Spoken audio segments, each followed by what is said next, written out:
Folks, welcome back to the final segment of this week's broadcast of The Cut right here on UTN 15-2, and we appreciate you people on 15.2, however you like to say it, doesn't matter, as long as you join us, and we appreciate you folks that made that move with UTN to 15.2 on the digital dial. I'm Craig Shelton. This is Andrew, folks. This is Andrew. Andre. No, this is Andre. This is Andre Flip-Flop. This is my man Andre Martel, man. I called him Andrew earlier. We have a little fun with that. And Jermaine Everett from HMW joins us on the set as well. We're going to continue with the NBA talk. We're going to slide away from the Rockets a little bit with a little lateral movement. And I want to go somewhere with you guys that I'm sure nobody in the room was probably thinking about at this point. But as I was just online today looking up stuff, you know, to try to challenge these great minds I shoot the show with, I started thinking about, you know, LeBron James in that 2014 free agency.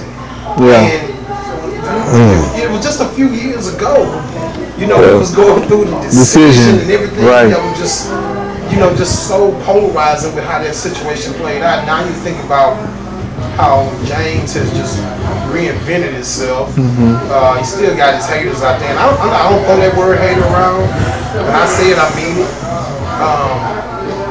I could never be that angry at a guy with what he decided to do with his career, because that's his money. Right. I don't understand. I don't understand the Cleveland fans. If Hakeem Olajuwon had left Houston after 6 or 7 years, I would have been hurt, upset, because that's one of my favorite players of all time in any sport. But I wouldn't have went with a Cleveland fan with what Texas fans are doing now to match up. And we talked about in the first segment. But the 2014 season, of course, you know, LeBron's going to be a free agent again. You know, and it'll start up sometime here soon. You know, when he stay in Miami. I heard somebody.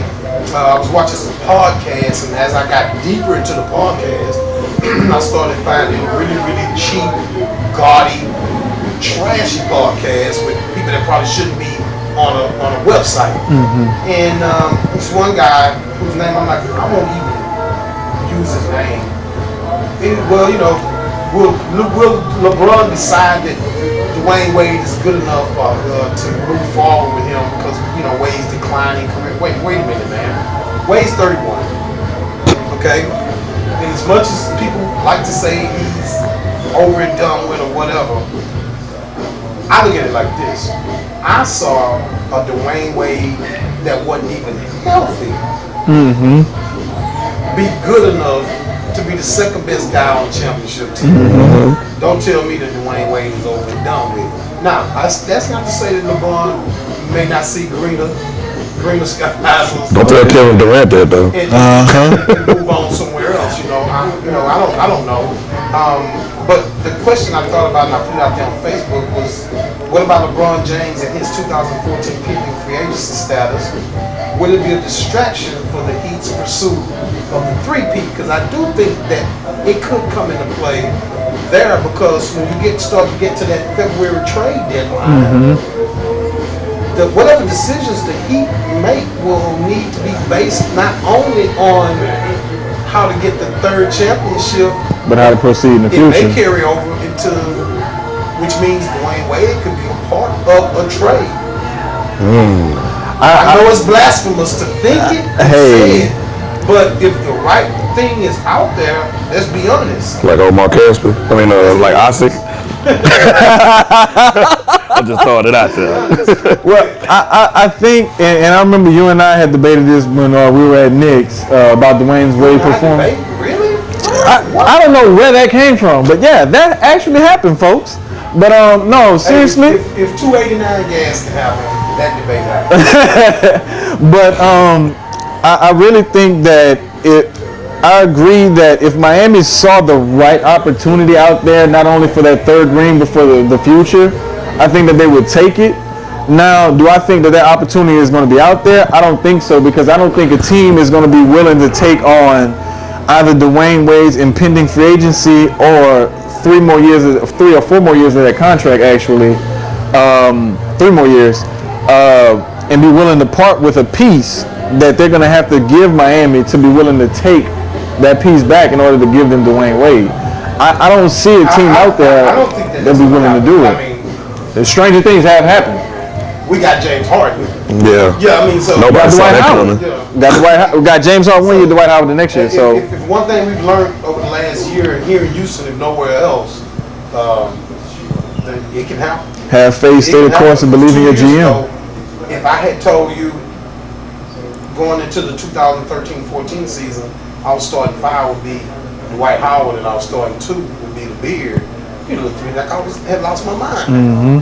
And you actually would have been able to give me financial reasons and everything else that I would have a hard argument against to tell me why it couldn't happen. Yeah. It wasn't going to happen. Yeah. You know, including all other city reasons people give. Oh, you don't want to play in that city because of this and this city because of that. And You're not going to win the championship you can be a there. star, you can be a star.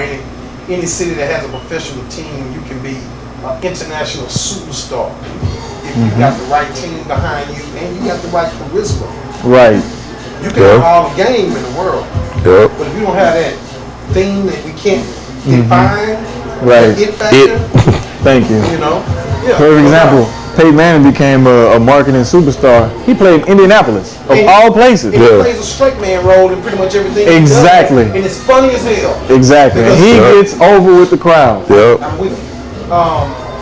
So I went to Facebook with that. We asked, you know, with LeBron's pending 2014 status, be a distraction to the Heat's quest for the three-peat. And we had some responses on Facebook, and I'll share those with you folks and with these guys' comments on it. Again, the question: what about LeBron James 2014 pending free agency status? Will he be a distraction to the Heat's pursuit of a three-peat? Debbie Ellis on Facebook said, "It's the media and couch experts." What? Didn't she say it? Hey, It's the media and couch I like that. experts. He's only thinking about number 3. Yeah, but see, Debbie, LeBron, it's not just about LeBron though. It's the locker room. Now, you can make an easy argument if LeBron is focused, then everything will follow LeBron. right. Andre? Yeah. Agreed. Completely. You really don't need to Yeah. that. LeBron is focused. Exactly. No doubt about it. Howard Kelly said it shouldn't be a distraction until the off season. I don't think that's realistic. It's going to be some level of distraction, but what level is more? To me, when I was watching the recent media day coverage on NBA TV, he kind of when the reporters were throwing those questions out there and they kept trying to rephrase it and try to get more of an answer out of him, LeBron was like, "No, I'm not talking about it, and I don't want y'all to keep asking me about it. I'm just going to tell you right now, I'm not talking about it until that time comes.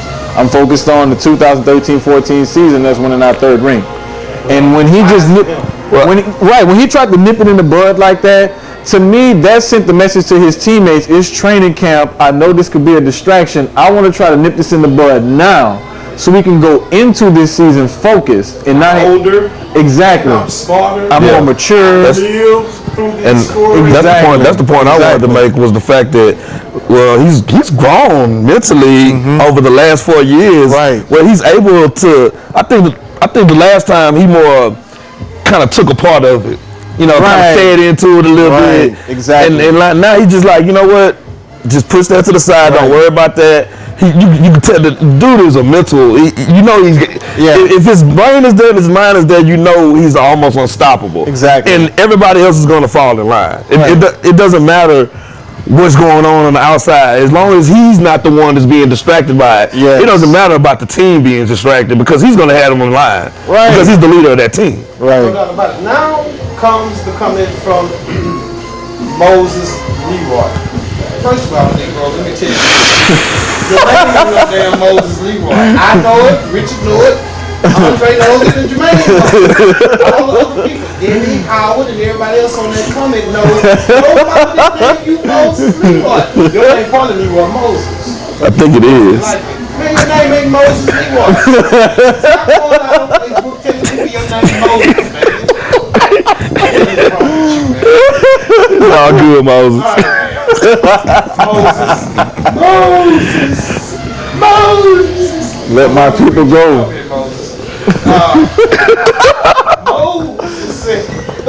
No. The cameraman is asking for his people to be let free from the promised land. Moses Leroy, we'll close out on you, Moses. Moses Leroy, it shouldn't be. They don't. Moses would not say gonna. See, you man, Moses. But he said that it shouldn't be. The three-piece shouldn't matter. It's a couple of teams in the East anyway that could, and the West, that could beat them, including the Pacers. If the Pacers were to find a point guard, they could beat the Heat. If the Nets were he says the Nets were better than people gave them credit for, and Chicago will be a force. And don't forget about the Rockets.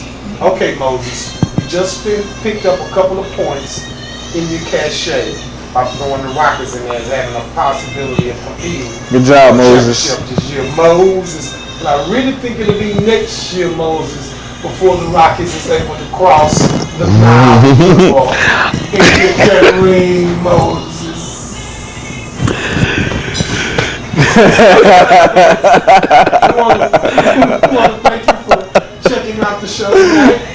We're here every Wednesday night, every Sunday night from 6 o'clock to 7 o'clock. Be sure to tune in to the cut right here where we feeling good about life. We feel like we can part 288 if it ever turned red and had sea bass in it. We out, Moses. Don't name yourself Moses.